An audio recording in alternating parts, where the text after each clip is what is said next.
Dëmet e shkaktuara në frutikulturë pas ngritjes së datave 7 dhe 8 prill të këtij viti kanë mbledhur në një takim jashtëradhë Këshillin Bashkiak të Maliqit. Në këtë takim është shqyrtuar kërkesa e bërë nga ana e bashkisë për shpalljen e gjendjes së fatkeqësisë natyrore dhe për pasojë edhe dëm shpërblimin e fermerëve. Grupet e punës të ngritur nga ana ime kanë dalë në terren për gjithë situatën në gjithë territorin që ka prekur ngrica për efekt të dëmeve në frutikulturë. Sipas Agjencisë Rajonale të Eksesionit Bujqësor, na shpjegohet që data 15 maj është një datë e cila ne marrim situatën 100% të dëmeve në frutikulturë për efekt të çeljes luleve kush është agronom, sipas tyre del një situatë më saktë sa është dëmi dëmtuar i frutikulturës. Në datën 16/4 ne kam çuar një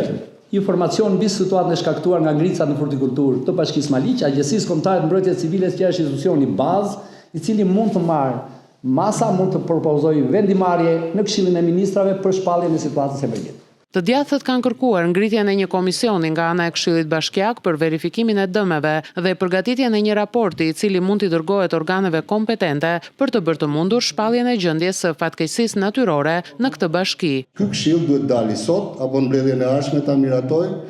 me një memo, me një rezolut drejtuar organeve sipas ligjit, të miratuar në parim nga neve, dhe pastaj të ndjekim e curin. Mendohet se në Bashkinë e Maliqit janë rreth 800 familje të dëmtuara nga ngricat dhe një sipërfaqe prej rreth 600 hektare mbjell me frutikulturë. Këto dëme kapin shifra të konsiderueshme të cilat kalojnë vlerën prej 8% të buxhetit të bashkisë dhe sipas ligjit duhet të paguhen nga shteti. Për ta bërë një gjë të tillë pritet vendimi i Agjencisë Kombëtare të Mbrojtjes Civile, e cila ka autoritetin për të propozuar shpalljen e gjendjes së fatkeqësisë natyrore, çka do të sjellë edhe dëm shpërblimin për fermerët.